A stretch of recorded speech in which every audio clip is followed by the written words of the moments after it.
The other question which I want to ask Guruji is pertaining to this calm in clamor, which is about, in today's world with so much happening, life throwing constant challenges, whether it's health related, whether it's relationship related, whether it's career demands, and constant struggle.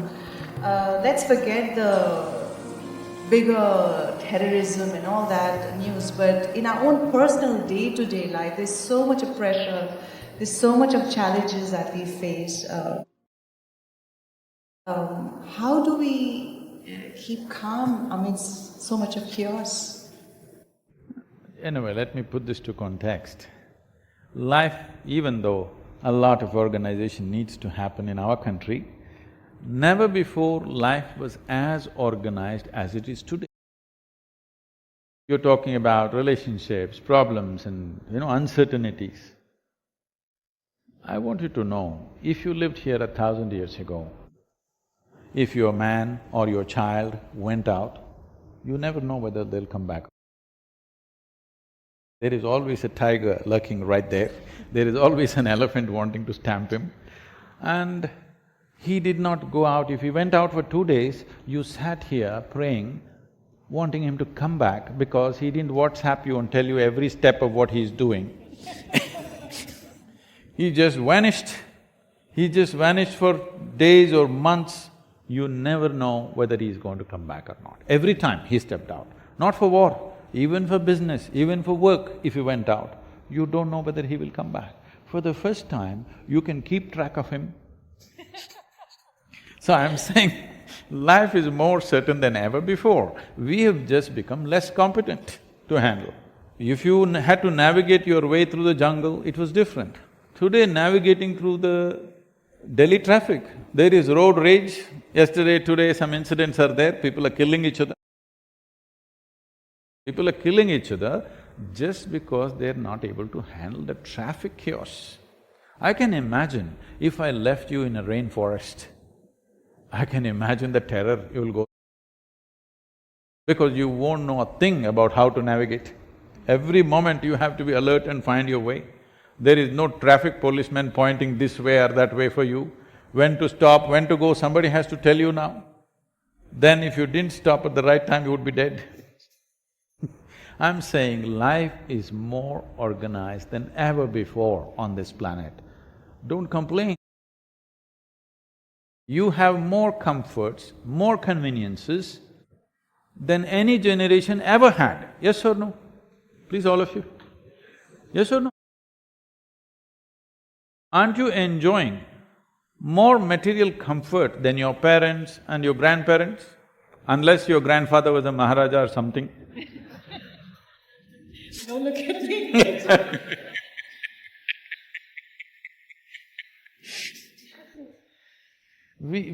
Life is better than ever before, but we have lost the ability within ourselves because somewhere we think by fixing the outside, everything will be okay.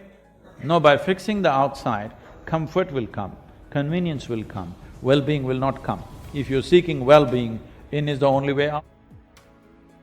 If you lose the ability to look inward, then clamor will be there on the outside. Clamor is good on the outside. Why I'm saying clamor is good is, suppose you're running an industry, I'm sure many of you running some industry or business or whatever. In your industry, you want clamor or you want silence? Hello? You want clamor, they love the clamor, do you understand? Suppose tomorrow morning they walked into the industry, everything is quiet. Oh, that's terror for them. They don't want calm in their industry. So we must understand these are two different dimensions. One is external situation, another is inner situation. Calm is of inner nature. Clamor is of the material world. More clamor, better we're doing, isn't it? No. More clamor, better we're doing. Yesterday somebody is telling me, Sadhguru, no development is happening, Prime Minister is going on saying things will happen, nothing is happening, only thing that's happening is more pollution. I said, more pollution means something is happening. Yes or no? More pollution means more people are driving, more machines are working, something is happening. Only thing is we have to see how to make it conducive for our lives, that's different. But more pollution means something is happening, isn't it? If nothing is happening, there'll be no pollution. Yes. If all your industries, businesses, everything come to a standstill, of course pollution will come down, but that's not the way you want it to come down, isn't it? You want clamor on the outside. And calm is of your nature. But you have never explored what is the nature of who I am. In the sense, people are thinking by fixing this will be okay. No. We can put you in a palace, you can still be miserable. People have hung themselves in extreme poverty.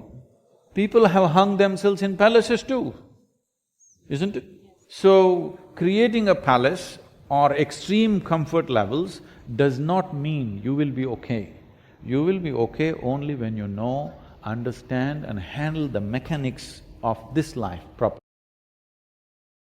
As you know, all of you running industry and business, you understand, unless you understand the mechanics of what is happening in your business, you can't run it well, it's only by accident.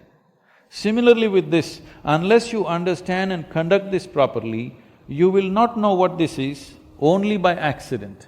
When you're happy or peaceful by accident, then you will lose it on the road. Delhi streets are testing.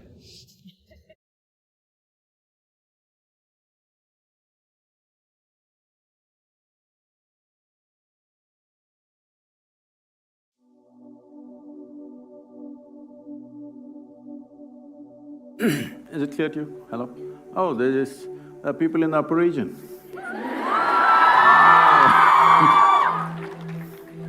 Can we light them up? I just can't see them. If there's no more extra lights, you got to light up yourself.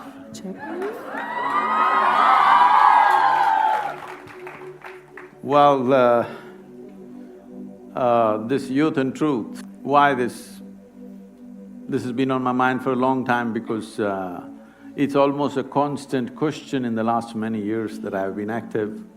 People come to me and say, Sadhguru, where were you when I was 20? If I had met you 25 years ago, I would have done this, I would have done that. You came just too late. This is like a constant vein, it's happening. So I thought we will step out and meet all those people who are below 25 years of age in this country. And that's why the youth and truth. What we call as youth or what we call as life, essentially is a certain combination of certain amount of energy and certain amount of time. Time is slipping away for all of us. You do something, it goes away, you do nothing, it goes away, if you sleep, it'll go, if you're awake, it'll go. Time is rolling away for all of us at the same pace. And time rolling away is not about the clock, it just means we are ticking off life till the final tick, okay? When we are young, we don't really understand this, that we are at the peak of our energy only in that time that we call as youth. When you're youthful, you will not understand this, you think you're going to be like this forever. But you will see as time goes by, energy levels are not the same. So when the energies are at their peak, the exuberance of youth, if it could be tempered with more clarity and balance, I think this energy could become something tremendous. If the necessary clarity and balance is not there, then the same energy could be disastrous both for the individual, the society, the nation and the world. So it's in this context we thought if we can bring some clarity and balance into the life of the youth in this country, and once this is over, the next phase is going to go international and we're going to reach out to students everywhere to bring some, at least a little more clarity and balance so that this exuberance of energy which is only at this phase of life will find fruit, will find fruitful expression in one's life, doesn't go waste and doesn't turn against ourselves. For most human beings, they don't need enemies, they're just doing great. Please. Namaskaram, Sadhguru. It's an absolute privilege to have you among us today. Our girls are super excited, as you can see. They were excited when Ranveer Singh came, I saw, not… It's an absolute joy to have you among us today. Before we begin, I will quickly introduce the panel to you. This is Kajal Hamjad. This is Anjali Chandrana. And I will be your moderator for today, Anisha Koshi. So we can begin with the first question. So we've had an array, a plethora of questions come in from the entire student body. Teachers too wanted to sneak in a couple of questions now and then. But most of these questions have come in from our active student body, either through social media or otherwise, as personal formats as well. So the questions are representative of the mass. It's not an individual question that we will be asking. A question doesn't need so much explanation. So let's dive right in. So Kajal has the first question. So I think the first question as such is something that happened in recent time. So I'm pretty sure everyone knows about Section 377 being decriminalized. Yeah. And I think most of the youth, everyone, me, I think most of us would have gone back home. We're very happy about this. And we talk to our parents and people from the, older generation. Right? So this is something that I do with my parents on a regular basis. We sit and we discuss a lot of topics. So this is something that happened to me and something that I've heard from a lot of people as well.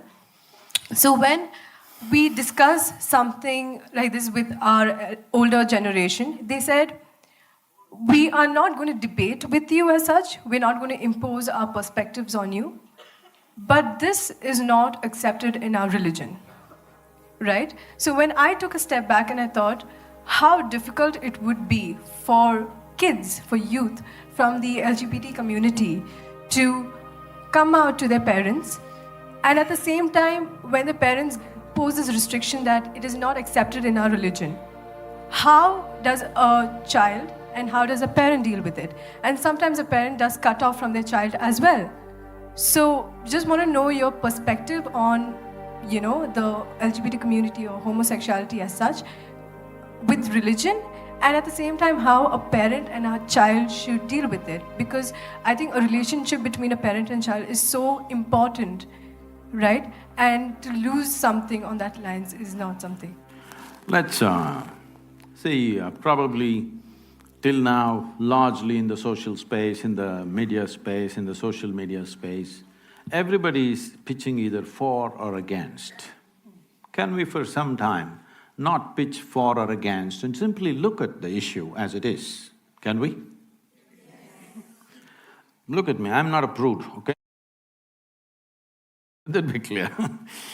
So, when we say sexuality, let's understand this. It is something nature has put in us, because there is something called as perpetuation of the race or the species, otherwise it won't happen. Of course, we being human beings, having more brains than body, supposed to, because of that, we kind of eliminated the reproductive part and just using the pleasure part of it, all right? This is sexuality right now largely in the world. But essentially, this pleasure also is come into the sexuality process, because otherwise, well, if there was no pleasure to it, maybe we wouldn't be born, you and me. Our parents would not have gone into it if there was no pleasure at all attached. Yes or no? Yes. So we are here because of that. So there is no denying it or putting it under the carpet, that's not the thing.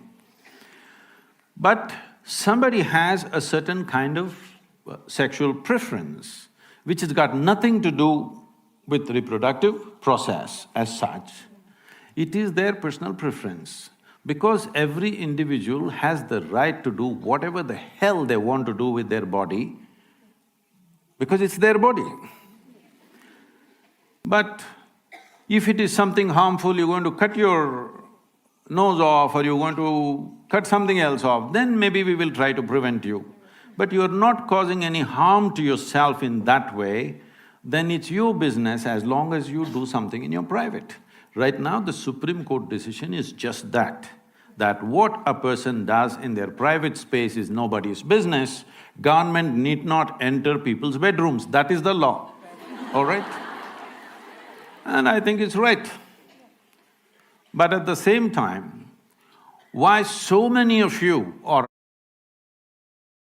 upset about it or for it or against it is simply because there has been a campaign around the world. I'm saying the campaign should stop. There may be a few people who are oriented that way, leave them alone, it's their business, all right? Even if you're a heterosexual, you don't go about talking it on the street. Hello? You don't, isn't it? Because private matters must be handled that way unless you give some sanctity to this body. Please understand this. The fundamental difference between animal nature and human nature is this: we are doing the same things that they do. They earn a living, they go around, they reproduce, they die. We also do the same thing. We think a lot about it and we make a whole lot of fuss about it, but we are doing the same thing. Only difference is we can do all these things of eating, sleeping, reproducing, everything more consciously. Because of that, we hold ourselves little different from the other creatures. Otherwise, what's the big difference? You may think there's a difference, other animals are looking at you and thinking, what about you? Isn't it? So, this is the fundamental process. Now, individual people have some choices. I don't think it needs to become a national or international issue, it's their business, what they're doing. But at the same time, there is no need to campaign for it or against it. There's no need to campaign against it, there is no need to campaign for it. If you allow nature to take its course, the percentage of people who will fall that way are extremely small. But because of a whole campaign going on in the world, the number of people entering that space has become bigger, much bigger than what it should be. Having said that, your parents being upset about it or not coming to terms with it, if they're doing it for religious reasons, well, there may be a lot of trash in every religion, there is. But there is also some wisdom gathered over the times in every religion, yes or no? So this wisdom, some people are calling it religion, some people are looking at it just sensibly and doing what they have to do. Some people read religious texts and come to this wisdom because they're not able to figure it out themselves. So do you have to agree with all the things that they say in the religion? No. But do you have to simply blanket disagree with everything? That'll be foolish.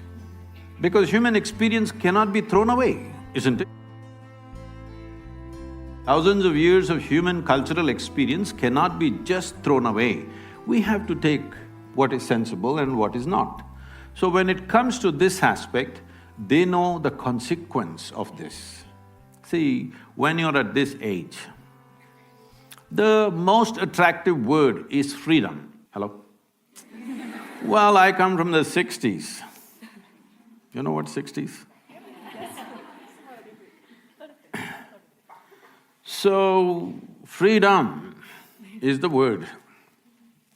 In this… but since then I've looked at human mind in so many ways. The moment you utter the word freedom, people will end up doing freaky things. Because freedom is a consequence. It is not a thing that you do. See, freedom is not an act, freedom is a consequence of how I experience my life. Freedom comes out of a responsible existence. If you think of the consequence without taking care of the process, you will always end up as a disaster. I must tell you this. Well, at least 12 to 15 of close friends that I had when I was growing up, they all died before they're 35. Well, some of them, because we were living on motorcycles, they got killed on the motorcycles, rest drank themselves to death, others drugged themselves to death. At least 12 to 14 people who were very close to me, who were around me, all died before they're 35 because freedom. Do you understand? Freedom was the real thing. They became free, and they became free. Death is definitely freedom. So, one thing that young people should learn is, don't utter the word freedom because freedom is a consequence. It's something that you have to earn. It doesn't come as a philosophy. In 60s, we thought it's a philosophy. If you live responsibly, you will see freedom will come. When I say responsibly, not in the sense of civic responsibility, if you retain your ability to respond to life without any prejudice, without any restriction, you will see you will become free. Your ability to respond, if it is unlimited, it is freedom, isn't it? Now, coming to this religious resistance, there's nothing religious about this. Sexuality is a biological process. Yes, the very fact that nature created opposites, it has some intention. Well, some people didn't take to natural ways, it's okay, it's their choice. We don't have to discriminate against them, we don't have to persecute them, we don't have to put them in the prison, definitely it's not necessary. But at the same time, it doesn't need promotion either. Now, when I say freedom and responsibility, this is like this. See, suppose you want flowers in your garden. If you sit in your garden and every day do flower meditation, flowers will not come. If you want flowers, you don't have to even think about flowers. You must think soil, manure, water, sunlight. Soil doesn't feel like a flower, manure doesn't smell like a flower, water doesn't look like a flower, sunlight doesn't feel like a flower. But if you take care of these things, flowers will happen, isn't it? This is the way life works. So, the important thing with our lives is, this is a very westernized approach that we are looking at the goal. We want the product, we don't want the process. Now, if you're devoted to the process, if you're truly devoted to the process that you're doing right now, you will naturally do your best, everything that you have. Result will come or no? Result will come or no? It'll come. Just because you sit here and desire the result, it's not going to come. You will only have plastic flowers in your head. Flowers will not grow in your garden. So, this is a time of life. I'm surprised, like it's not just you, just about anywhere I go, young people are asking only this question. What this means is, they are trying to live too early. See, this is a time to grow, this is a time to enhance yourself, because your ability to enhance yourself and grow will not be the same after 10 years, believe me. Your ability to learn will not be the same. Your ability to grow physically, emotionally, intellectually and in consciousness will not be the same after 10 to 15 years' time. So this is the time to grow. When it's time to grow, if you try to live too much, some life you want to taste, but if you try to live too much, you will see your growth will be impeded and your life will be stunted in so many different ways. So it's very important young people focus on growth. Because we are seeing this, like I've traveled across the United States, many of these universities, it brings tears to me when I see how it is. I'm glad, at least in India, most of the students are sober in the daytime. Really, I'm telling you, in top universities, daytime they're all gone. So we're becoming slaves of commerce. Because people have intentions to do their own thing, they're just enslaving the people, young people, because they want to sell their brand. Because it seems early age, if you get used to a certain kind of beer, that's what you're going to drink for the rest of your life. Yes, they have done research on this, universities have done researches on this, and they're supplying free beer in the school. Tell me, does it take a genius to understand this, that if I open a book which is of some complexity and I want to grasp this, if I'm intoxicated, can I grasp it? Hello?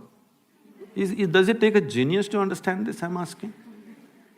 So, you don't have to…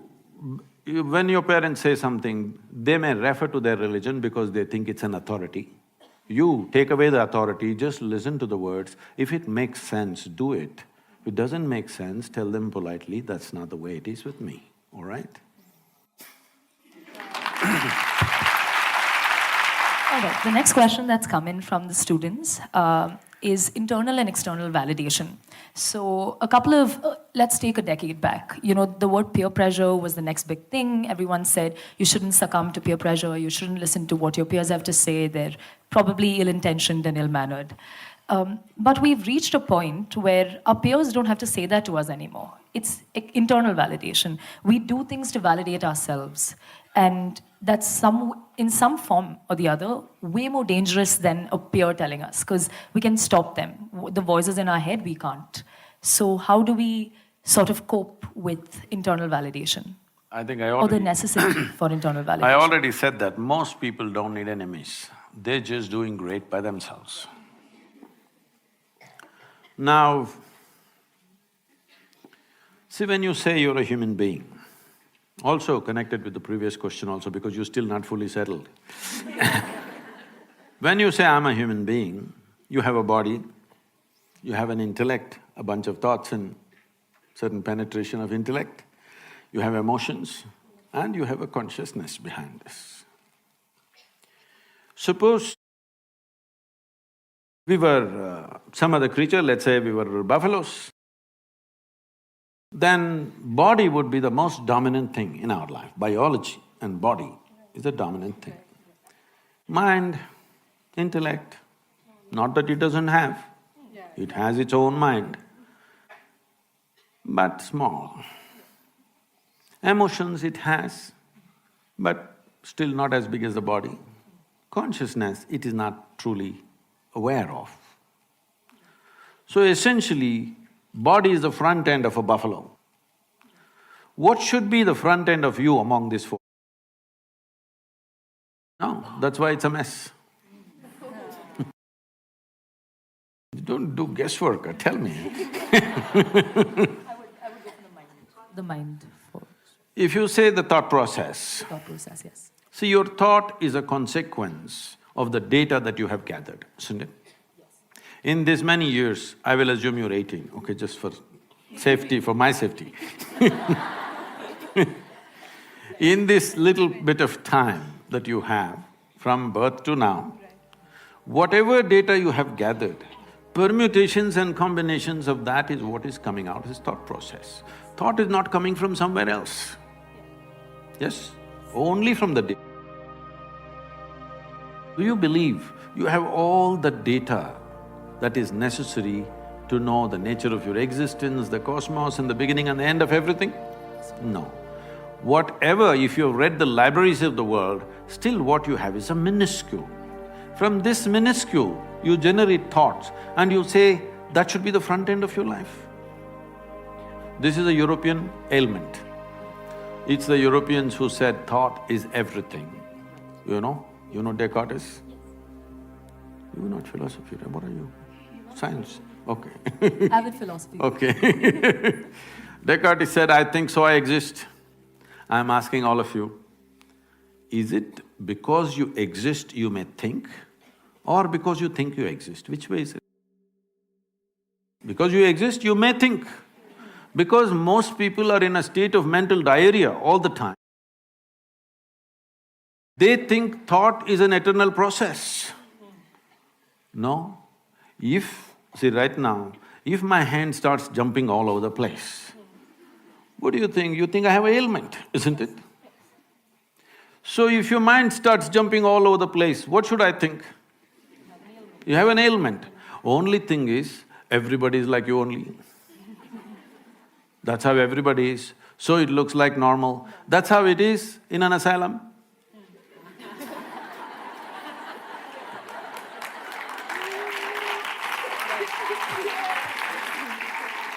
Just because everybody's hand is jumping like this, does it become normal? I'm asking you, does it become normal? With hand, it's very obvious and visible, but if you pay enough attention, it is visible, isn't it? So your thought is an outcome of limited data. That can never be the front end, it's very, very small. Why thought became so significant in the world is because of European system of education. Why in Europe thought became so important was, they went through a few centuries of very dogmatic religious imposition. They were not allowed to think for themselves. So somewhere in 1700s, they broke away from that. They started thinking for themselves, it looked like liberation. But now the same thought is freaking people to death. See, if I leave you alone in a room all by yourself, I will give you food and shelter and everything, all good care for you. Only thing is, nothing to do. You will freak yourself to death, believe me. So, with that kind of a mind, you want that to be the front end? So, thought is a very, very limited thing. In the yogic culture, there is no significance to thought. We don't care what you think and feel. That may sound a little abrasive, but why I'm saying this is because we know what you can think and feel. It does not mean you are ever exploring anything new with your thought. You're only recycling the old data bin that you have. Endless recycling of what you already have. Nothing new will ever happen. This is why societies are going on talking the same rubbish forever, centuries after centuries, they're discussing the same damn thing, we still can't figure out. Well, the most fundamental thing, the biology, sexuality, we can't figure it out after millions of years of existence because thought-based. You pay attention, simply you know what it is. You don't have to think about it. Only because we're thinking about it, it's getting all distorted in the mind. Otherwise, biology is quite clear-cut. There is no need to exaggerate it, nor to… Yes, there is no need to play it up or play it down, it is there to the extent it is there. In different creatures, it's at different levels. In different human beings also at different levels, you just do it, leave it at that level. It's just one more aspect. It's a physical platform for our existence. Biology, isn't it? Now, you must decide what should be your front end. You must decide. I will… So, pretty… See, it's not me who's dodging the questions, okay? To be honest, I think it's still unclear to me, to be very honest. But I think the tangent that we will have to discover will… No, there is no tangent. I'm just asking you, is it true these four dimensions are there to you?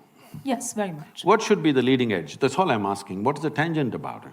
I still stand by thought for some reason. I'm probably terribly wrong, and I will probably discover it in time. Is it true your thought is coming from limited data?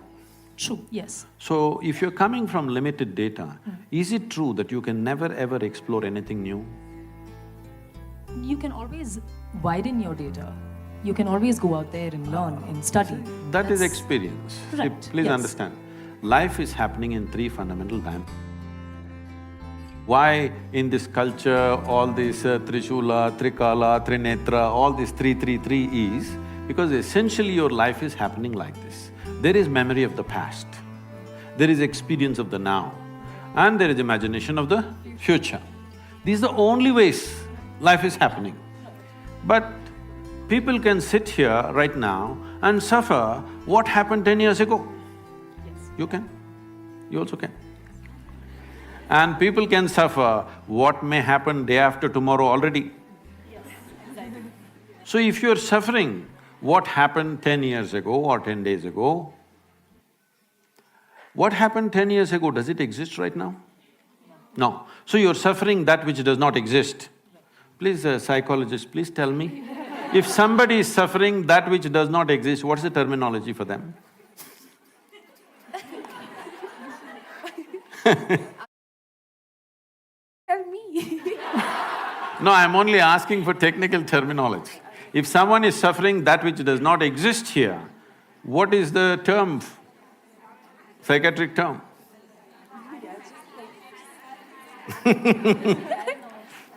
Paranoia? Yeah.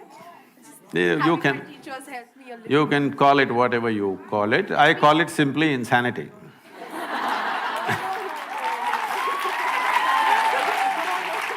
No, that is a very strong word because it'll not help your practice if you call people that. But the fact is, if I'm suffering something which is not here, it amounts to insanity or no? Yes.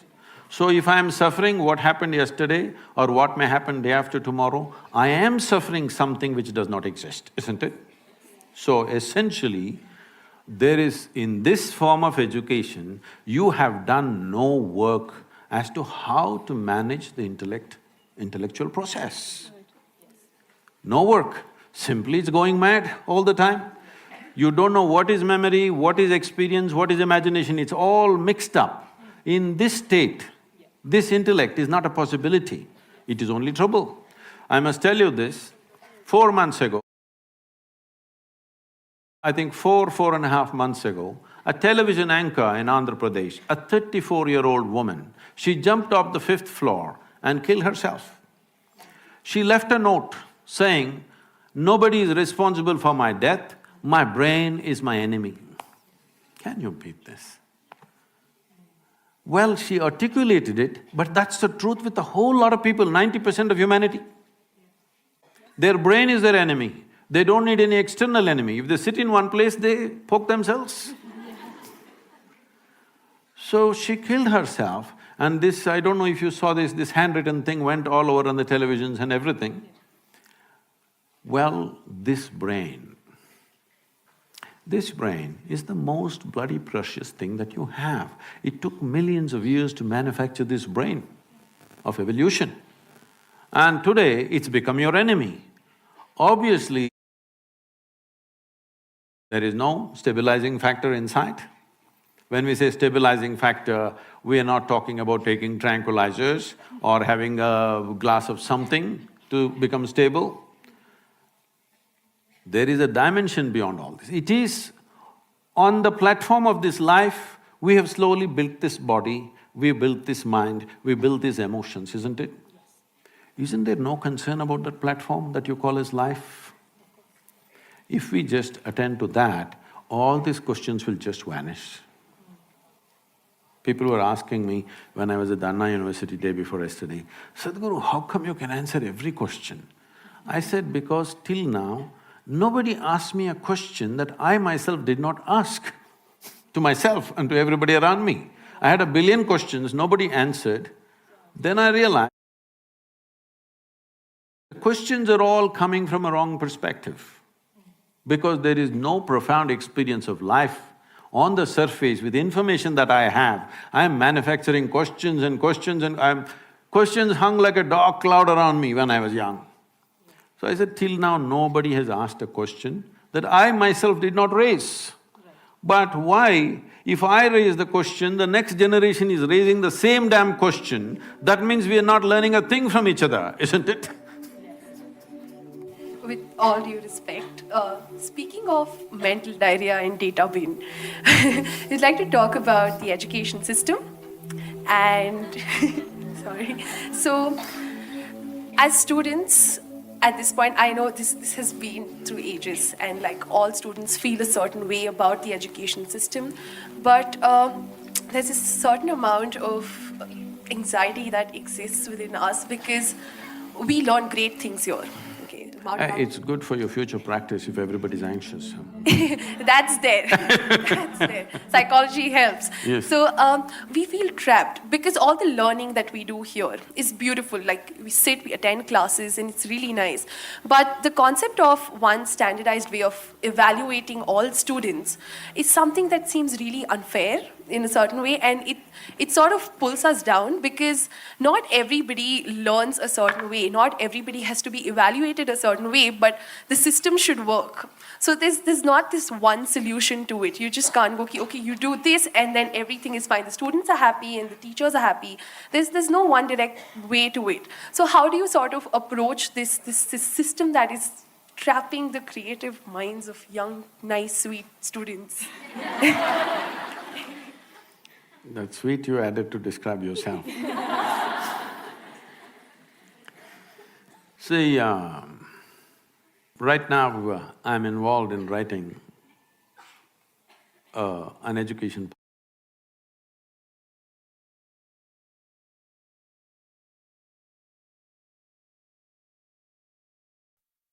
Look, I have to congratulate you. You made it through a deep, unfiltered video. That takes attention, openness, and courage. So leave your city in the comments or share a quote that stuck with you. If you feel this could help someone, send it their way. Thank you, Big Hug, and until next time.